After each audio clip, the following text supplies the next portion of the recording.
Honda CB350RS spec में देखो तो almost perfect modern retro bike लगती है। 350 सीसी का इंजन है, होंडा की रिलायबिलिटी है, ट्रैक्शन कंट्रोल भी है, स्मूथ राइड। CB350RS का real ownership picture test drive में क्लियर नहीं होता और ये बात काफी बार को समझ में भी नहीं आती। आज वही हम एग्जैक्टली डिकोड करेंगे। CB350RS को समझने में बायर्स एक्चुअली 3 जगह कंफ्यूज हो जाते हैं। पहला, लोग इसे क्लासिक 350 का कंपेटिटर समझ लेते हैं। दूसरा, होंडा का नाम सुनते ही लोग एज्यूम कर लेते हैं कि इसकी ओनरशिप ऑटोमेटिकली टेंशन फ्री होगी। और तीसरा, रेट्रो स्टाइलिंग देख के एक्सपेक्टेशन सेट हो जाती है कि राइडिंग एक्सपीरियंस भी ट्रेडिशनल रेट्रो जैसा ही होगा। रियलिटी थोड़ी डिफरेंट है। सबसे पहले बात करते हैं भाई जो लोग पहली राइड में नोटिस नहीं कर पाते चीजें। बाइक में 348 सिंगल सिलेंडर इंजन है जो अराउंड 21 हॉर्स पावर देता है, 30 Nm टॉर्क प्रोड्यूस करता है। इंजन रिफाइनमेंट और सेगमेंट में टॉप लेवल है, नो डाउट।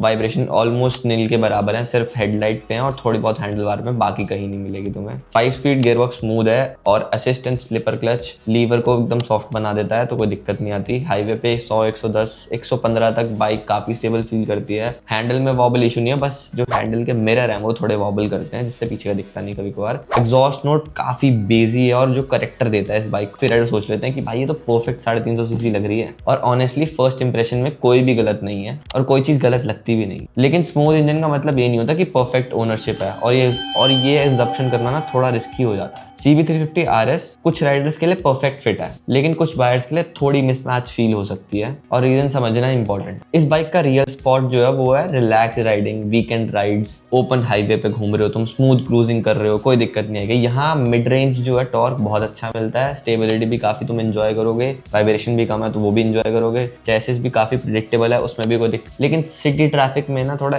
एक्सपीरियंस डिफरेंट हो जाता है। टॉल गियरिंग की वजह से जो होता है ना, स्लो स्पीड में थोड़ा इंजन स्लगिश लगेगा तुम्हें। स्टॉल भी मतलब बंद भी पड़ सकता है बीच बीच में, और अगर सही गियर मेंटेन ना किया तो। और जब स्टॉप गो ट्रैफिक होता है ना, तो 350 सीसी बाइक है, 180 kg है, थोड़ा कुछ राइडर्स को हैवी भी लगेगी और डिमांडिंग हो जाती है, थोड़ा कट लेना है ऑल, तो वो भी देखना पड़ेगा तुम्हें। CB350 का जो सबसे ज्यादा ओवरलुक फैक्टर है ना, वो इंजन नहीं है, वो है इसका नॉर्मल, इसका इकोसिस्टम। क्योंकि ये बिग विन शोरूम में मिलती है तो सर्विस भी वहीं होती है, और सिर्फ वहीं सर्विस होने के चक्कर में ना कभी कभार क्या होता है, तुम्हारे सिटी से वो थोड़ा दूर होता है और लेने के टाइम तो 10-15 बंदा किलोमीटर ट्रैवल कर लेता है, लेकिन अगर वो 50 किलोमीटर हुआ तो वो बहुत हेडेक बन जाता है। तो सर्विस तुम्हें प्लान करनी पड़ेगी और कुछ पार्ट्स जो होते हैं वो ऑर्डर पे आते हैं, तो उसमें वेट भी करना पड़ेगा, तो उन दिनों के लिए तुम्हारी बाइक स्टॉल हो जाएगी। तो रेडिली अवेलेबल काफी चीजें नहीं होती, ये हमें कंसिडर करना। इसलिए लोकेशन को हम इग्नोर नहीं कर सकते क्योंकि ये फैक्टर तुम्हें इफेक्ट करेगा लॉन्ग टर्म ओनरशिप। अब कुछ ऑब्जर्वेशन डिस्कस करते हैं जो ओनर्स ने जो रिपोर्ट की है।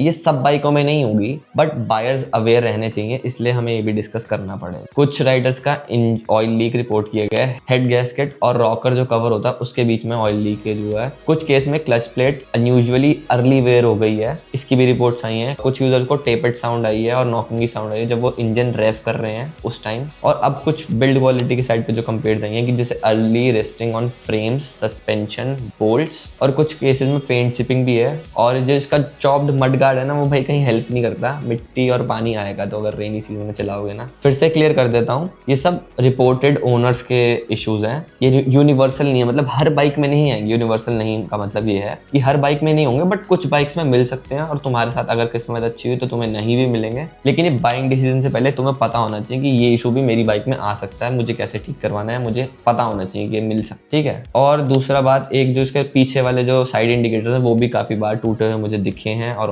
ओनर्स ने बोला कि थोड़ा क्वालिटी और बेटर हो सकती थी कि वो थोड़ा मूव हो तो टूटे ना जल्दी। अब देखो ओनरशिप रियलिटी की बात करें तो मेंटेनेंस साइड पे पिक्चर थोड़ी ना मिक्स मैच है। होंडा का इंजन जो जनरली रिलायबल ही होता है, तुम्हें पता है, होता भी है, और सर्विस इंटरवल अप्रॉक्सीमेटली 6000 किलोमीटर के अराउंड है, वो भी उसमें भी कोई दिक्कत नहीं है। टिपिकल सर्विस अराउंड 2000 से 3500, 4000 के बीच में पड़ जाती है। सिटी में माइलेज रिस्पेक्टेबल है, सिटी में अराउंड 32 से 33, 34 तक आ जाती है, और अपना हाईवे पे अराउंड 40 से 45 के बीच में आ जाएगी, कोई दिक्कत नहीं होगी। रिलैक्स राइडिंग में भाई और बेटर हो सकती है, लेकिन dealership experience city to city vary करता है। और बिग विंग का नेटवर्क फैक्टर यहाँ जरूरी इंपॉर्टेंट भी है। 6 है, ये रेट्रो फील से ज्यादा स्मूथ मॉडर्न राइडिंग पे फोकस करती है, तो वो थोड़ा डिफरेंस आ जाता है। सिंपल वर्ड्स में आपको refined engine, smooth cruising, modern features चाहिए तो CB350RS एक जेन्युइनली गुड प्रोडक्ट है और जो तुम एंजॉय करोगे। इसका बेसिक जो टोन है ना वो बहुत अच्छी है, लेकिन अगर आपको सिंपल ओनरशिप चाहिए, ज्यादा मत्था पच्ची नहीं चाहिए कि भाई परेशान होने वाली, इजी एक्सेस चाहिए, कहीं भी इसे खुलवा सको वैसी चाहिए तो और ऑल्टरनेट देख लो, बिकॉज ये प्रीमियम प्रोडक्ट है तो इसे थोड़ा प्रीमियम केयर की नीड भी है। और एक लाइन याद रखना, CB350 RS खराब बाइक नहीं है बिल्कुल भी, बट हर राइडर के लिए हर चीज अच्छी नहीं होती। बाकी रियल ट्रैफिक में चलाना, हाईवे पे चलाना और उसके बाद डिसीजन लेना। मेरा नाम है शिवॉय। अगर कोई और बाइक के बारे में तुम्हें जानना है तो नीचे कमेंट कर देना। ये वीडियो लाइक शेयर सब्सक्राइब और हाइप भी जरूर कर देना।